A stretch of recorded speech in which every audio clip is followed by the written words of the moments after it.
Hey guys, Nick here, back with another Canada news update for Lucky Friday, November the 13th. If you're new to the channel, I'm making videos on the Canada emergency benefits, providing all the updates as well as personal tax, finance, and investing.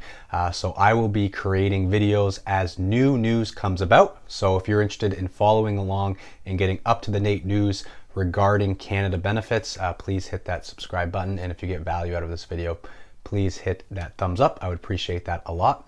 But today we're going to look at the current state of a bunch of different provinces in Canada regarding lockdowns, as well as what Justin Trudeau has said regarding different emergency benefits. So to get started, we know that as of Thursday, Manitoba has gone into a lockdown. Toronto has also followed suit.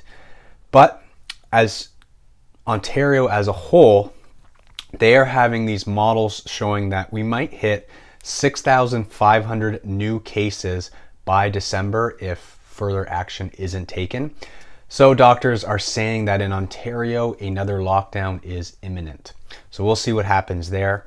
In Alberta, they're also just implementing restrictions for a 2-week time frame that's going to restrict recreational sports and bar hours in order to contain the virus spread.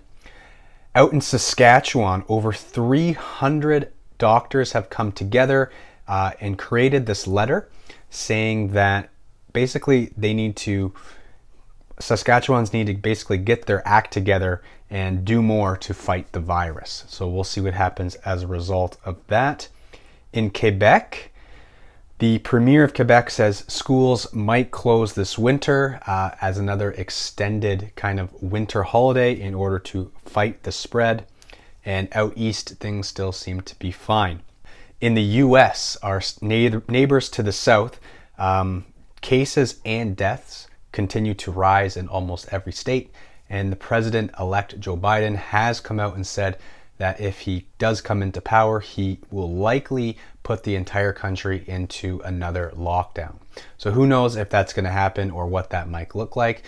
But basically everywhere across North America, it looks like more lockdowns and more government regulations are going to be coming into effect, if they haven't already, in the very near future. Justin Trudeau has also come out to say that the emergency benefits that have been provided during these lockdowns, that we should not get used to them, because he has no plans to make these benefits permanent and cause what's called a safety social net. So he's saying that he's going to continue to monitor the situation regarding the outbreaks and the lockdowns, but he does not intend that these emergency benefits and all these aid programs to last forever. As we know, the CRB, the Canada Response Benefit, is set to extend into 2021, as well as a lot of business subsidies will go into 2021, but he does not intend to make these the new normal for people. Trudeau has said that the government is watching to see how things play out before deciding on their next move, and he also has said that these extra benefits won't likely stick around. Trudeau says, and I quote, "Let's not pretend that something that works right now gives us stability. That's not a measure that we can automatically continue in a post-pandemic world.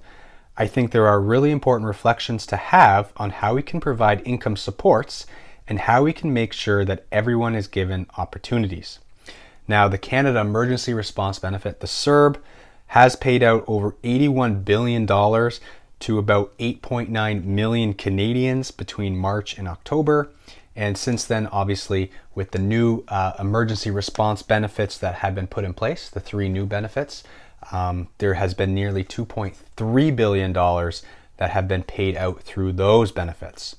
Obviously, those 3 benefits, if you haven't watched my videos, go check them out to see if you're eligible or to see what they're all about.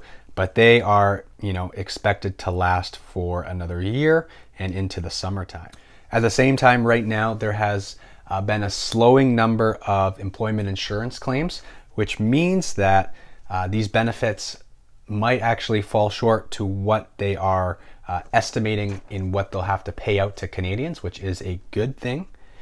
But obviously, with these increasing cases and whatnot, and these lockdowns coming into place, that is subject to change. So we will see what will happen with the Canada government as well as the US government, because I think what happens in the US will also reflect on what will happen in Canada. But we'll see. But with this news from Justin Trudeau saying that he does not plan to make these permanent, I'm going to go ahead and make a video on how you can create your own benefit income, and I'm going to try to do it tax-free in the next video, so make sure to stay tuned for that on how we can create our own benefit income amounts. I'm also going to create a video on the new Canada Emergency Wage Subsidy and the Canada Emergency Rent Subsidy. If you haven't checked those out already, go check them out, as more help is on the way and they continue to tweak these benefits as things go along. From the CRA, you know, we had a tax deadline extension for tax year 2019. So far, nothing has been said about tax year 2020, so we're going to assume that our 2020 taxes are still due at the end of April 2021. With that being said, your CERB, your CRB, and all that are going to be taxable on this upcoming tax return if you receive the benefit income in the year 2020, and so make sure to prepare for that tax bill if applicable. So that is today's Canada news update. I will keep you guys updated and informed on what's going on, and I will provide you with my advice where I see fit and if applicable. But thanks for watching, and be sure to subscribe. Until next video, happy taxing.